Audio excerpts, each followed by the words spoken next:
Well, hello everyone. I'm finally doing my recap for Glee Season 4, Episode 5, The Role You Were Born to Play. This episode is quite possibly one of the most boring episodes of Glee that I have ever watched. Because there was no Kurt, and Kurt is the reason why I watch Glee, so I was not as interested as I usually am. Except for there was like a picture and a couple mentions of him. Other than that, who's Kurt in this episode apparently? But you can tell that the most boring episodes usually don't have Kurt in them, such as, or barely any Kurt, such as Comeback from Season 2, Not Neglect from Season 2 had barely any Kurt. What's another one? This year's Brittany episode barely had any Kurt. The Spanish teacher barely had any Kurt. Yes and No barely had any Kurt. Yeah, it's just like when he's not even like hardly there, boring. Maybe that's just me, but that's just the way I saw it. And so I kind of almost fell asleep like halfway through. I'm like, oh, is this over yet? You know. So this recap won't be as exciting for me. That's why it took me forever to make this video. So I've been procrastinating it all weekend. I'm just like, oh, what is the point? But anyways, so blah blah blah gets past the Finn and Artie part. The only part, Blaine part in this episode is Blaine's depressed. No one is taking it as serious as it really is. Cause yeah, I could see Sam's point of view where it's just like, it's just a relationship, and I'm kind of like that in real life where I'm just like, get over it. Cause you know, I never been in love, like for example, Blaine has. Like Sam hasn't been in love. He's dated, but has he ever been so infatuated? I guess Quinn could count, but that was kind of just like they were thrown together in a sense. So, but like soulmate. So, you know, he probably doesn't understand how serious it is, but it's like no one is listening to Blaine, and I want people to listen to him. I want him to talk out his problems, because this could be a really awful thing if that, and he has no one around. That, yeah, he's in this Glee club, but he has no one to talk to, and that was a huge essential problem on why he did what he had to do, or did, I shouldn't say what he had to do. So I think that was just, oh, it pissed me off that nobody was listening to him, and that Kurt's his soulmate, and they're gonna spend the rest of their lives together, and Kurt's returning his Gilmore Girls DVD box, and I'm like, I'll take it. Kurt, send it to me. I will be fine with this. Because that shit's expensive. So, and they're gonna be together at the lighthouse, like, hello, foreshadowing. That was funny. I don't know if they did it on purpose, but the writers apparently have a really a real fascination for lighthouses with Blaine. I don't know. But he is still hopelessly devoted to Kurt, even though he did what he did and did something awful. I think a lot of people don't understand that. Yes, he did cheat, but it doesn't mean he doesn't love Kurt anymore. It doesn't mean he's not the love of his life anymore, and that he doesn't think about him all the time, and he is his world. We all make mistakes, you know, and half the characters on the show have done that. So don't just, you know, single-handedly point out Blaine, and also in this episode Finn. You know, it's like, this fandom is just a mess. Anyways, but I loved the performance. Hopelessly Devoted to You is probably my favorite song in the episode. It's already on my top 25 most played. I really like it. Like, it's really good. Very emotional. And a lot of people say the performance reminded them of the I Want to Hold Your Hand scene from the movie Across the Universe, where it's a little bit different than, obviously, it's like the original portrayal of the Beatles song than the one they did on Glee, where the girl's in love with another girl and then she moves away or whatever. Well, the girl singing it does, because she can't take her infatuation, because she can't have it. It's unforbidden love. She's a cheerleader, and she's a cheerleader. It's like, just go see the Across the Universe. It's a pretty good movie. I've seen it a couple times. Anyways, and he had a scrapbook of Kurt, and I'm like, oh god, the pain, the feels. Like, the one where he had the picture of the locker, and then he had this other picture, and it's like, oh god, it hurts.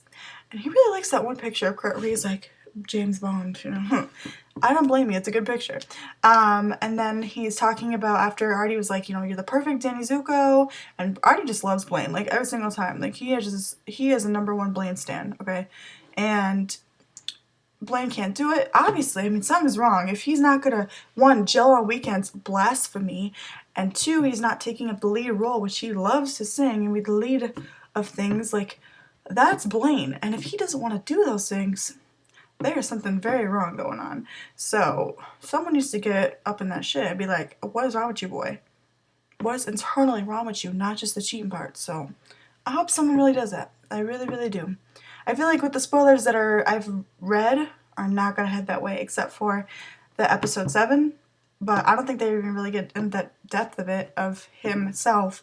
So I hope it goes on throughout the season that something does. We find out, because it's just getting like we're missing a puzzle piece here, and it's not Kurt. That's just the puzzle piece, you know. So yeah, Masterpiece Theater. He's so dramatic, and I laughed at the part. I'm like, oh my god, this is ridiculous. But I don't know if it's supposed to be funny, where he's like, I can't do it. I can't do romance if I've ruined mine. And he's like, I've never seen him so Masterpiece Theater. Like, he's just so... And he runs away off the stage. Run, Anderson, run. Run, Devin Anderson. And Mike and Mercedes are back, which I'm excited because I love both of them, especially Mike. But why aren't they in school? Like, education is important. Go back. Like, they can't be on a break because it's not a break, so I don't... Oh, Glee, you know. And I like Ryder. I was rooting for Blake during the Glee project. The one you know, I didn't watch consistently the Glee project, but when I did watch it, I rooted for Blake because I liked him, because he's cute. But he reminds me way too much of Sam. Like, he's not as smart, he's a football player, he's kind of awkward, you know, like that. Some say he's like the love child of Finn and Sam, and while I love Sam, we really just don't need another Sam. Like, just need one of that type of person, and I wish they would just make him a little bit different. But Blake was doing great. I loved when he was weird nerdy moves on the football field. I felt like that was me. Like, I would do those things. Like, I can't do it as good, but Jukebox Hero was amazing. It was awesome. Really liked Corey and Blake's voices together. They really worked well, and I liked the rock star. It was like really cool. Like, it was... I feel like that song would be on Guitar Hero. Like, me and my sister were like pretending we were playing. I'm horrible at that game. The Marley, Ryder, Jake, and Kitty drama is just such recycled material. Like, it is literally Finn and Rachel and Quinn and Puck 2.0, but just a little bit different twists. Like, Jake's not after Kitty, but after Marley. Like, it'd be Puck and Rachel, and then Finn didn't date, or Ryder didn't date Kitty, you know, like that kind of drama, but it's still such like it. And I see Ryder as Sam and Finn. I see Marley as Rachel a little bit with the innocence, not much as the selfishness, obviously, because Marley is such a selfless person and such a nice person. Even Sue couldn't pick a bad name for her. And Kitty's like Quinn and Santana, not even Sue. Like, she's just horrible. But she's really good at those comebacks, you know, like saying mean things. And Jake is like Puck, obviously, but like almost exactly like it. I just don't understand why they have to do the same exact thing. It's just so annoying.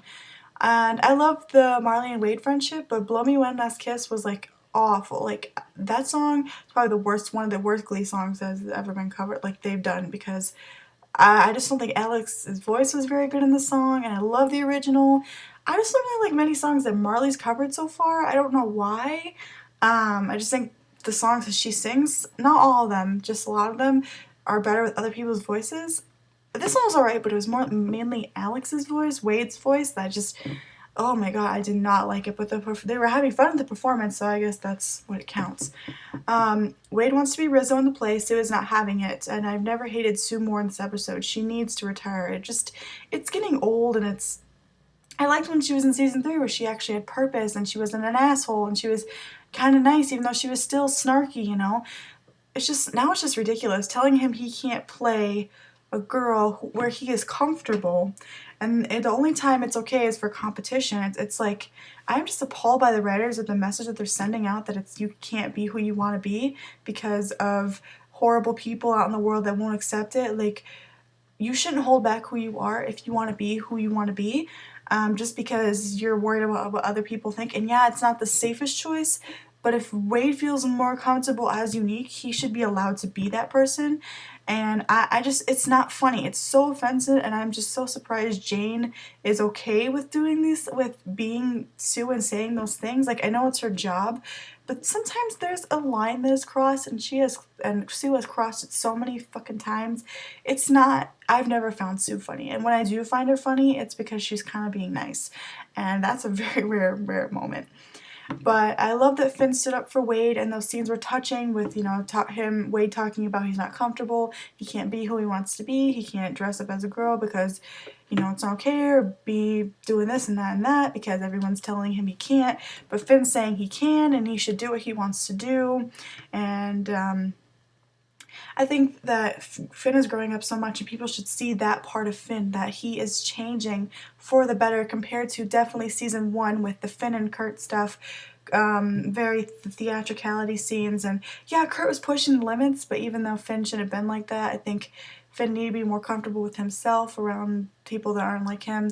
So I'm glad that he stopped being so ignorant, and I think he's grown so much, especially in the fur episode, and that Finn and Kurt's relationship as brothers is so great and wonderful now, and that he realizes that don't stop being who you want to be. And I really love that message about Glee. I think that's very important, and a lot of people just always have some reason to hate Finn because there's always just a reason. I don't know why, and yeah, he's made mistakes, but we all have. And the word that he said in the episode was not okay, but we all say horrible things sometimes and don't mean them, and we instantly regret it. And he apologized, but yet Sue said so many rude and horrible things, but yeah, it's okay. Like, it doesn't make sense just because Sue's being Sue. It's not okay. And I think that somebody should really call her shit out and be like, you say one more thing, you're going, because it is just not, it's just like, I want to rip her hair out. Like, I just don't understand why it's okay that they don't have to hate Sue, but they can hate Finn because he said one horrible word and didn't mean it and instantly apologized and know that he didn't intentionally mean to say those things. Unlike Sue, it's just stupid. So I was happy that Finn stood up for Wade and stuck to what he believed in and still casted him as Rizzo. And I think that is a great message that Finn has sent. And look at those things, not the negative. Because if you look at the negative for every single person in the world, then I don't know how the hell you're living life, because most of those people aren't bad people. They just say bad things by accident. So look for the good in people, not the bad. And if you hate Finn, I don't know why the hell you do, because I love Finn and he is a great person. Also, the Katie, these aren't really in order, but the Jake and Kitty performance was good. Everybody Talks is probably probably my second favorite song in the episode. I like their voices together. I think Kitty has a weird voice, but I like it, and I love Jake's voice. And I just like their performance. I thought that was good. Jacob Art is such a good dancer. Like, I want to see him dance more. He could be like the next Mike Chang, like when he did those little body rolls. And like, apparently he's a dancer in real life, so I just really want to see that. He can sing well, he can dance, and he's hot, so more Jake scenes, please. Not necessarily with the Marley stuff, but just doing something else, I don't know. I really miss Mercedes' voice. I was happy to hear it in Born to Handshake as well. I don't really want to talk about the performance because nothing was really that exciting for me, but the cast list was up, and Marley and Ryder are Danny and Sandy. Oh, and hey, there's Blaine, finally. He's as sad as ever, and he's going to be Teen Angel. Beauty School Dropout. Kitty is Patty, and she's not having it, and Sugar is going to be the perfect Frenchie. I think that's just the most perfect casting I've ever seen. Like, perfect. Maybe that's why they did the whole play, because I thought that was just so perfectly spot on, you know. Boring Emma stuff happened in the end. Emma's staying, Will is going to DC, and Finn is finally going to take over the Glee Club, which really excites me because he'd be amazing at it. I think he'd be a great teacher. Obviously, he's learning so much more and realizing that people should be allowed to who they want to be. And maybe it's not somewhere he expected, but I think it's going to continue to be a part of something. He's going to continue to be doing something that he loves, and he's always loved and feel like he has a place, and I think that's really great. I just... Will needs to go. I think it's about time that he should just, maybe it won't be forever, but I'm kind of hoping it is. Like, I just don't really see the point in Will anymore. Like, his stuff, it just never doesn't make any sense with the show. He's not a very good teacher, and I just prefer Finn as the Glee Club teacher. Even though he can't be a teacher and get paid for it, but whatever. We don't have to worry about those things. Next week is Glee. I am excited, so excited that Kurt is back. Like, I'm like, oh my god, that was the best part of the whole whatever hour is the promo to see Kurt just in sweats looking hot as ever, you know. Not really excited for Cassandra stuff, but whatever. Apparently there's going to be some angsty Klaine scenes, so I'm excited for the drama. You know, I'm not really the biggest Grease fan. I mean, I just saw it not long ago. I didn't really love it. I didn't like the message of it. But it was alright. Like, I'm not like, oh, Grease, you know. Just like, oh, okay, whatever, it doesn't matter to me. But I'm really excited for the Klaine scenes, even if they aren't always happy ones. Like, anytime when they're on there, even if it's just Blaine, That's why I'm really excited for that one episode when he goes back to the Warblers for a while. Not to stay, but like to go visit them or whatever and all that shit. I'm excited for that because I just really want to see more of his storyline and finding out what's wrong with him. And not only just Kurt's stuff, but Blaine too, even though Kurt's my favorite character, you know? Those things just interest me the most. So, thanks for watching, subscribing, and I really didn't expect this to be as long, but hey, it was. So we'll talk to you guys later and see y'all for Glee. Bye.